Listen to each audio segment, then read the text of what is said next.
Hello friends, ധൻഷു ബേബീൻ്റെ best ഫ്രണ്ടിൻ്റെ birthday ആണ് കേട്ടോ. നൈതിക് ലാൽ എന്നാണ് പേര്.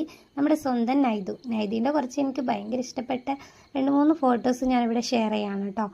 അപ്പോൾ ഇതായിരുന്നു കേക്ക്. നല്ല ടേസ്റ്റി ആയിട്ടുള്ള കേക്കൊക്കെ ആയിരുന്നു കേട്ടോ. കേക്ക് കട്ടിങ് കാര്യങ്ങളൊക്കെ കഴിഞ്ഞിട്ടുണ്ട്. അപ്പോൾ കുട്ടികളൊക്കെ എല്ലാവരും ഭയങ്കര ഹാപ്പിയാണ് കേട്ടോ. അപ്പോൾ ധൻഷു ബേബി കൊടുത്ത ഗിഫ്റ്റ് നൈദു താഴെ വെക്കാതെ എടുത്തുകൊണ്ട് നടക്കുകയാണ് കേട്ടോ. അപ്പോൾ അവിടെ കുറച്ച് ഫോട്ടോസും കാര്യങ്ങളും ഒക്കെ, പിന്നെ കുട്ടികളുടെ ആ ഒരു കളിയും കാര്യങ്ങളൊക്കെ ഞാൻ വീഡിയോയിൽ ഉൾക്കൊള്ളിച്ച ഒരു ചെറിയൊരു ഷോർട്ട് വീഡിയോ ആണ് കേട്ടോ. അങ്ങനെ കേക്കൊക്കെ കഴിച്ച് നമ്മളിതാ പുറത്തോട്ടേക്ക് വന്നപ്പം തേജുവിൻ്റെ ഒരുപാട് ഫ്രണ്ട്സ് ഉണ്ട്. തേജസ് നൈതിക് ലാലിൻ്റെ ഏട്ടനാണ് കേട്ടോ. ധൻഷു ബേബി ഇതാ സെപ്പറേറ്റ് കേക്കൊക്കെ കഴിക്കുന്നുണ്ട്. പിന്നെ റൊട്ടിയും ചിക്കനും ഉണ്ടായിരുന്നു. നമ്മളതൊക്കെ കഴിച്ച് കുറച്ച് ഫോട്ടോസ്, ഇത് നൈതിക് ലാലിൻ്റെ അമ്മമ്മയാണ്. അപ്പോൾ നമ്മൾ കുറച്ച് ഫോട്ടോസൊക്കെ എടുത്തു. അങ്ങനെ നമ്മൾ പോകാനായിട്ട് ഇറങ്ങിയപ്പോൾ അതാ നൈദു ആ ഗിഫ്റ്റ് നമുക്ക് തന്നെ തരുന്നുണ്ടായിരുന്നു കേട്ടോ. നമുക്ക് തിരിച്ചു കൊണ്ടുപോകണമെന്ന് കരുതിയിട്ടാണ്. അപ്പോൾ നൈദുവിൻ്റെ അച്ഛനും അമ്മയും കൊടുത്ത ഗിഫ്റ്റാണിത്. നല്ല അടിപൊളി ഒരു സൈക്കിളായിരുന്നു കേട്ടോ. അപ്പോൾ ഗൈസ്, ബൈ ബൈ.